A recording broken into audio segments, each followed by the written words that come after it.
कि हारे हारे दुभिया से हारे दै छै सब आशीष है कि जिया है दुल्हा दुल्हन क्या बात है लाख बरिस जिया है दुल्हा दुल्हन। आइएगा म्यूजिक से आ जाइए, म्यूजिक से भैया के लिए 2 लाइन आइए।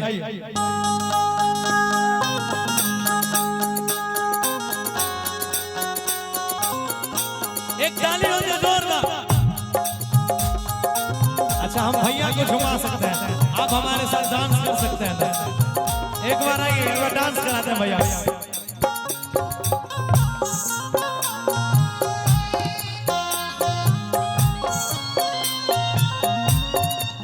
कहना है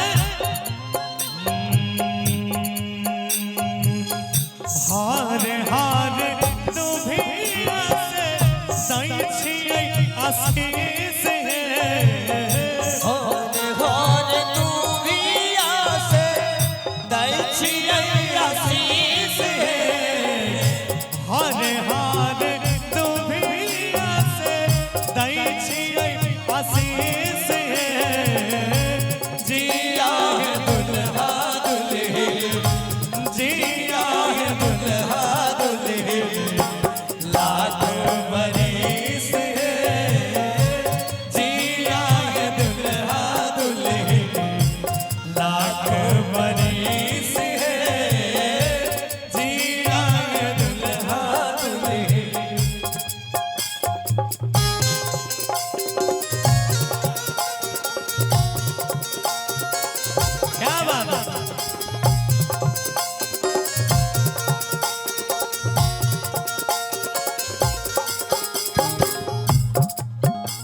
क्या बात है।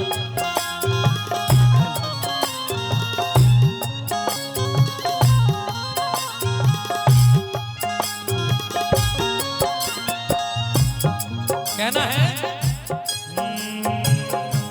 लहरा लहरे जैसे अमवा के डालिया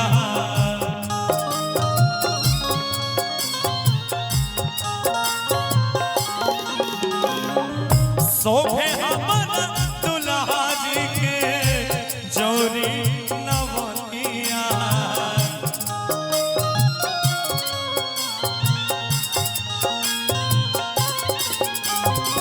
लहरे जैसे अमवा के डलिया शोभे हमरा दुल्हा दुल्हन के जोरी नवलिया, यानी नई जोड़ी जो है वो शोभ रही है आज हो ना।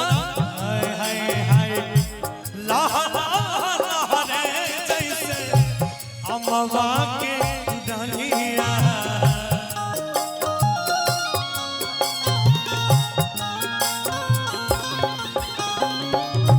बड़ी नीक दुल्हा जी के जोरी नवलिया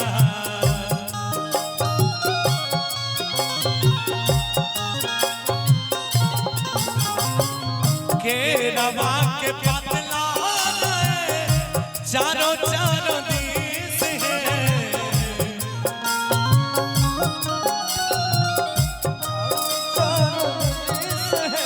एक मिनट आप भैया की तरफ रहिए, हम भाभी की तरफ रहते हैं कि हम छोटे हैं। हाँ दूर से ही रहेंगे, कोई बात नहीं है। उषा जी का अधिकार है, सटने उठने का हमारा नहीं है। ऐसे भी भाभी माँ सम्मान होती है। बिल्कुल बिल्कुल हाँ सम्मान देना हमारा कर्तव्य है। कहाँ भाई कि रवा के पतला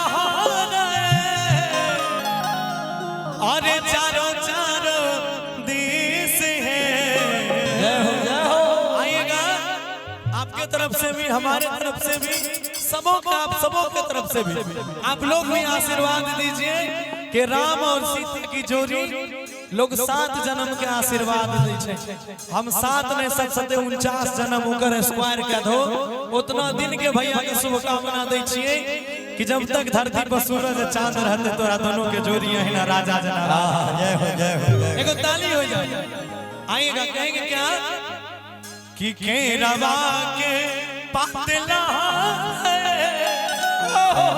चारों चारों देश है जिया है दुल्हा दुल्हन जिया है दुल्हा दुल्हन लाखों बरिस है जिया है दुल्हा दुल्हन लाखों बरिस है जिया है दुल्हा दुल्हन लाखों बरिस है जिया है दुल्हा दुल्हन लाखों बरिस है जिया है दुल्हा दुल्हन लाखों बरिस है जिया है दुल्हा दुल्हन लाखों बरिस है जिया है दुल्हा दुल्हन लाखों बरिस जिया हो भैया भी